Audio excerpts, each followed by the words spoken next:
Assalamualaikum warahmatullahi wabarakatuh. Saya Andi Adik Haryanti, NPM 1940402030, Lokal A semester 2, Fakultas Ekonomi, Jurusan Ekonomi Pembangunan, Universitas Borneo Tarakan.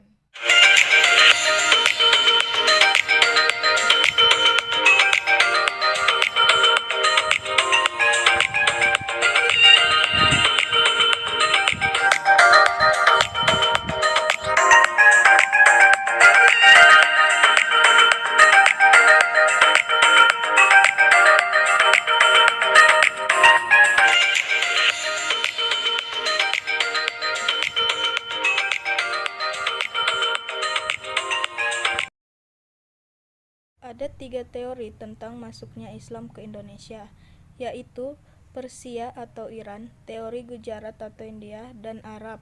Selama bertahun-tahun dan sebagian dipertanyakan, kerajaan Islam atau kesultanan dengan gaya Islam meliputi Samudra Pasai sebagai kerajaan dengan gaya Islam pertama di kepulauan ini, Kesultanan Cirebon, Kerajaan Demak, dan lain sebagainya. Islam selalu diperkenalkan dengan berbagai negara yang ada di dunia, Timur Tengah, Asia, Afrika, dan Eropa. Sejak zaman Nabi Muhammad SAW, dalam agama Islam telah menyebar di berbagai negara.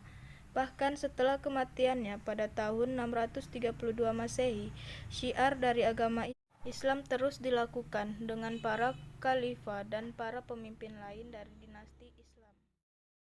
Berikut ini adalah penjelasan lain tentang sejarah masuk dan pembangunan di Indonesia.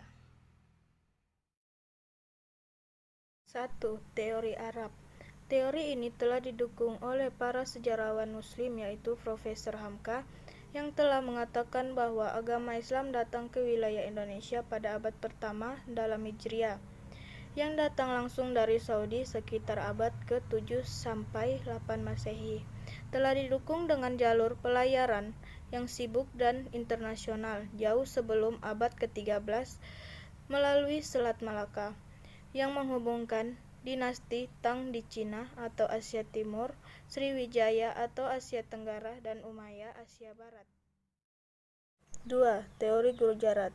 Ada 3 alasan Snok Hurgronje telah memusatkan keyakinannya pada Gujarat. Berikut merupakan penjelasannya. Yang pertama, hubungan antara perdagangan jangka panjang antara wilayah Indonesia dan wilayah India. Kedua, tidak banyak fakta yang menjelaskan tentang peran orang Arab yang telah menyebarkan Islam di berbagai Nusantara. Yang ketiga, ada tulisan yang mengulas tentang agama Islam di Sumatera, yang memberikan gambaran tentang hubungan antara Sumatera dan Gujarat. 3. Teori Persia. Surya Negara telah mengatakan bahwa pelopor teori Persia di Indonesia adalah Pak Hosen de Jajaningrat, telah didukung dengan budaya. Demikian diungkapkan budaya Persia terasa seperti model arsitektur dan sebagainya pada komunitas Islam di Indonesia.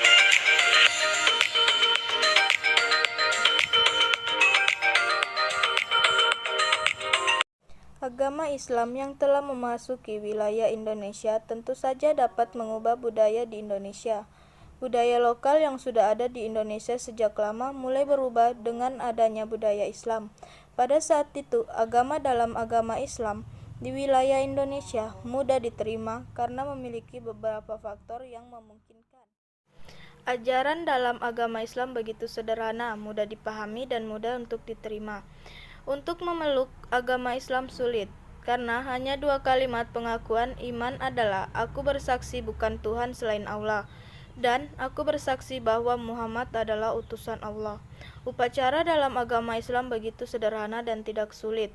Islam tidak mengakui kasta yang membedakan orang menurut kelompok mereka. Islam menyebar sangat dengan damai. Kekuatan dalam bidang politik pada pedagang Muslim lebih tinggi dari mereka dari kelas atas. Muslim dianggap kuat dalam urusan militer. Runtuhnya dalam kerajaan Majapahit dan Sriwijaya merupakan kekuatan yang kuat bagi perkembangan kerajaan Islam di wilayah Indonesia. Islam telah mengajarkan bahwa ibadah dapat dilakukan di mana saja di tempat itu suci dan tidak perlu harus menetap di daerah-daerah tertentu karena takut tidak dilindungi oleh keberadaan Tuhan. Untuk menyajikan dan merealisasikan otoritas suci, di mana pengkhotbah menulis teks yang dipahami dan dihafalkan. Islam memberlakukan mayoritas penduduk asli.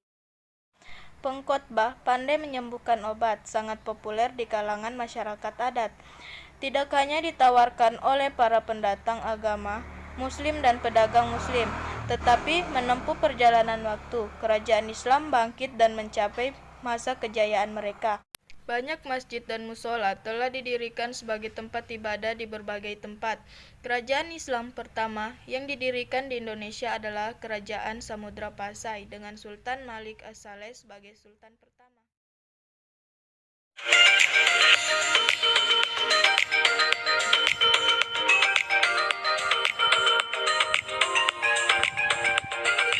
Pertama, tantangan menjaga persatuan dan kesatuan. Kedua adalah berita bohong. Orang sering menyebutkan sebagai hoaks, sebagai fitnah. Tantangan umat Islam yang ketiga adalah narkoba. Indonesia menjadi tujuan perusak moral generasi muda karena berton, bahkan berpuluh-puluh ton narkoba diseludupkan ke Indonesia. Sudah pasti tujuannya merusak generasi muda. Tantangan keempat umat Islam, khususnya orang tua, adalah pornografi. Dikatakannya saat ini pornografi telah merusak mental generasi muda. Divisi Cybercrime Polri menegarai sepanjang 2013 sampai 2016 semakin banyak warnet yang mengakses pornografi. Tantangan kelima adalah semakin enggannya umat muslim berpolitik. Kalau hari ini memperingati Maulidur Rasul, maka teladan yang terbaik adalah Rasulullah. Mungkin itu saja materi yang dapat saya sampaikan. Kurang dan lebihnya mohon dimaafkan. Wabillahi taufik wal hidayah. Wassalamualaikum warahmatullahi wabarakatuh.